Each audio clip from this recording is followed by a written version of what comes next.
Hello ladies, gentlemen and in-betweeners, welcome back to another PAP Reports. Today is Tuesday the 4th of February 2020 and today I want to start by showing you just how stupid many people are.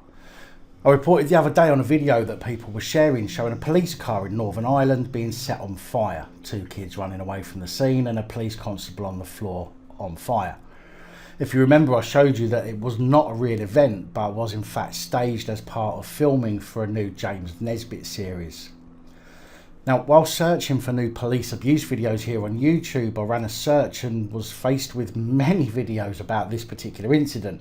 And in every one that I saw, before getting bored and upset, they're all making out that it's a real event. Some even suggesting that this is why the UK police need to be armed. I mean, what the fuck? It took me less than 15 seconds to find out this wasn't real. I mean, what kind of credibility can you expect when you share BS news like that without even doing the most basic of research? Here on the PAP Reports and on my other videos on the channel, I will always try and get you the facts if I can.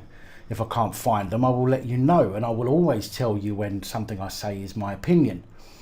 So please, if you see something like this and people are purporting it to be true and you have information to the contrary, do the people of this country a favour and let them know that they're talking crap.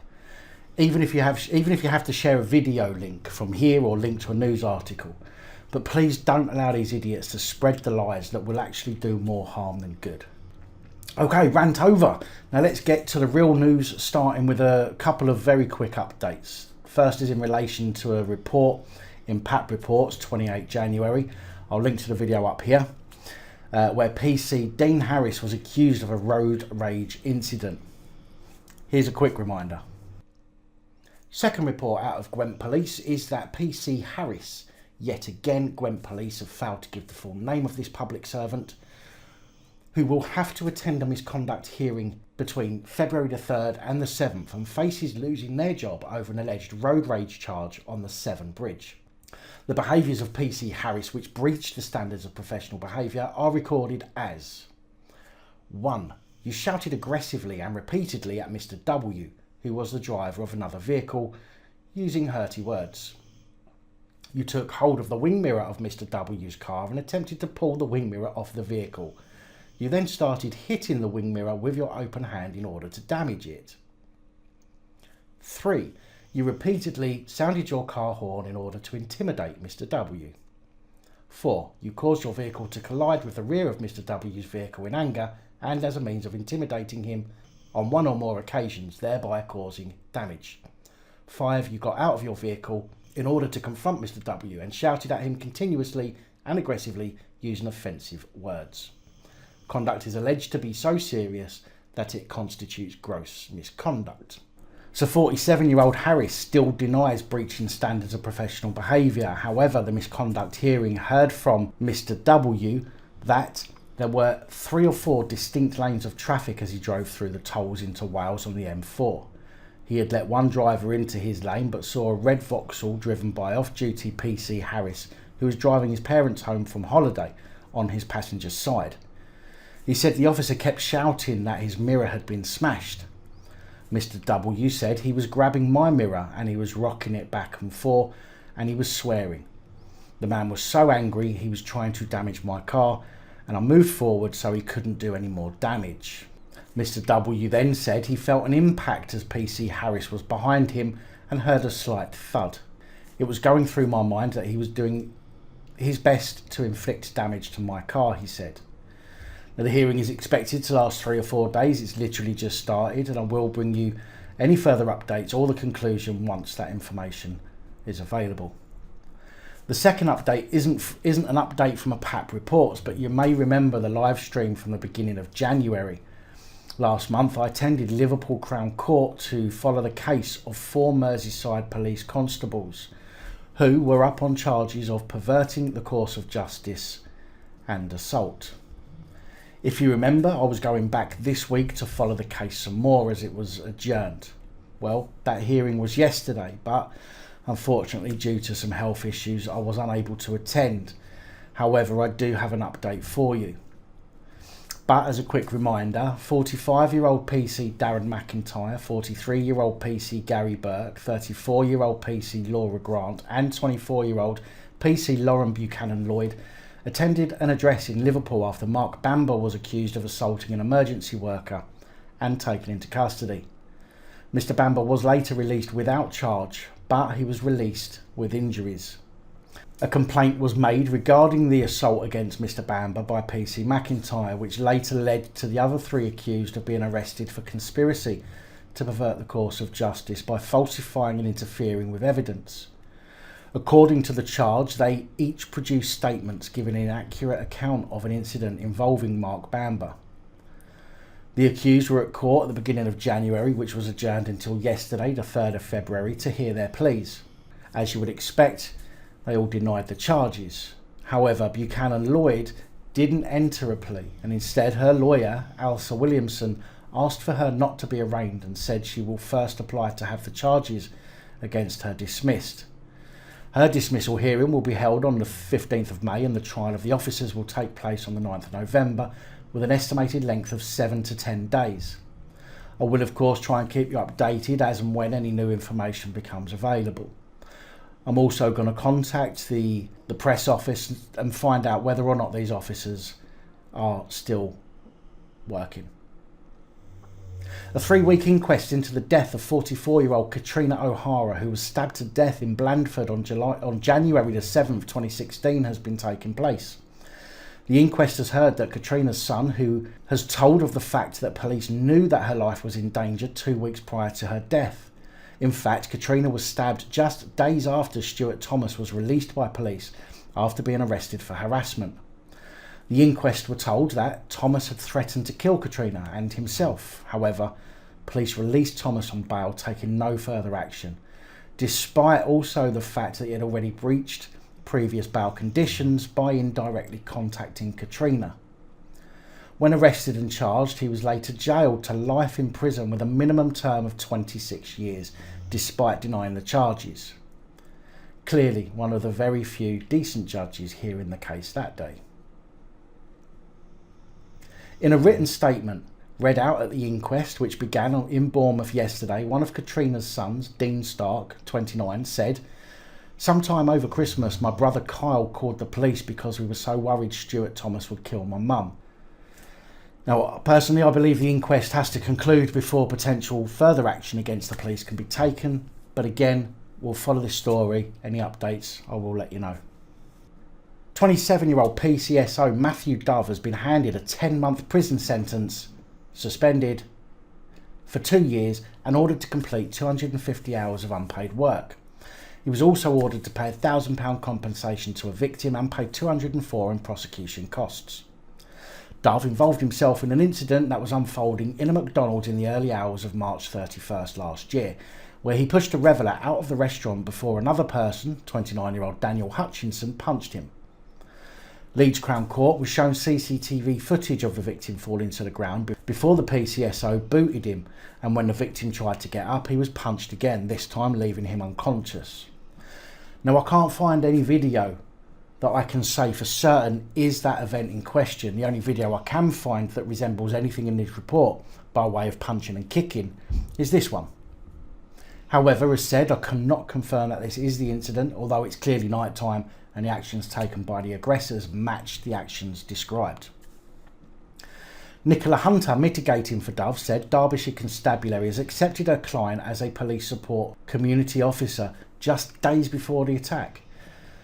She said Dove was initially trying to help get the victim out of McDonald's, adding, "One would have thought he knew better on this occasion." Sentencing recorder Joanna Kidd said the incident on that night in March last year was an unprovoked, ugly attack of public violence, which clearly caused significant distress to those people who were around Leeds railway station that night. It is clear from the CCTV that there was no need for either of you to involve yourself in this particular incident. Dove, you behaved in a gratuitous and bullying fashion.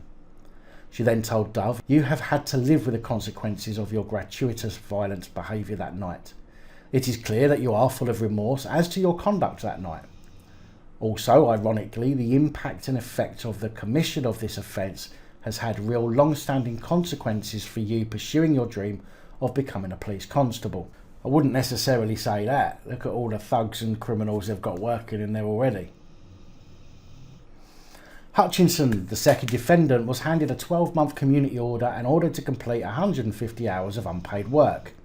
He was also ordered to pay £250 compensation to the victim and pay £204 in prosecution costs. Former Sussex Police Detective Inspector 52-year-old Dominic OBrien of Rosemary Avenue, Steyning, has been given a 6-month sentence, suspended for 18 months, even after Judge Mark van der Zwart said you engaged in an online chat with a person you believed to be the mother of an 11-year-old girl. You told her you wanted to meet her daughter and told her precisely how you wanted to engage in sexual activity with her, effectively to rape a child. The judge also allowed O'Brien to walk because previous allegations against him could not be taken into account as police were unable to find the paperwork from an original investigation.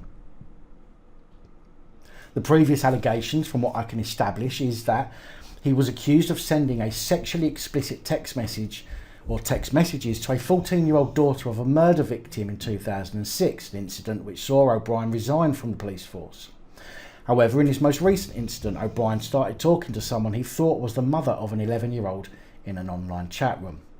Lewis, Crown Court, was told yesterday that O'Brien was clearly aroused as he discussed the sexual desires towards the child. However, luckily he was speaking to an undercover police decoy who then used his IP address to trace and arrest O'Brien. The prosecution said that the operative said she was a 32-year-old woman with an 11-year-old daughter. This defendant was quoted as saying he was in too young. There was a sexual conversation in explicit terms about what he wished to do with the 11-year-old daughter. He said he preferred girls a little bit older, 14 or 15. He was clearly sexually aroused. An aggravating feature of this is that in 2006 he was a detective inspector with Sussex Police engaged in investigating a murder. As part of his role, he came into contact with that man's widow and daughter, who was 14 at the time, turning 15. He entered into sexual exchanges with both mother and daughter. He was using explicit language about sexual things he would like to do with that 15-year-old girl. The widow took the story to a Sunday newspaper and a disciplinary process was started. He resigned before there were any formal findings against him, as they're all told to do.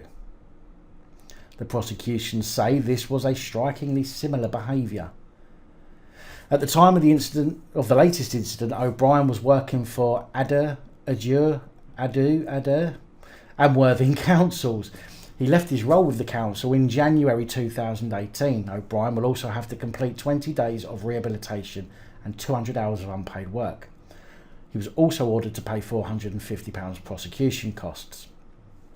The spokesman for Sussex Police said, in relation to our internal police investigation of O'Brien in 2006 and 2007, records including the full police report of the investigation into O'Brien, the full police interview with him under caution, and the full disciplinary papers which had been prepared prior to his resignation were all retained electronically and were available to Sussex Police Paedophile Online Investigation Team.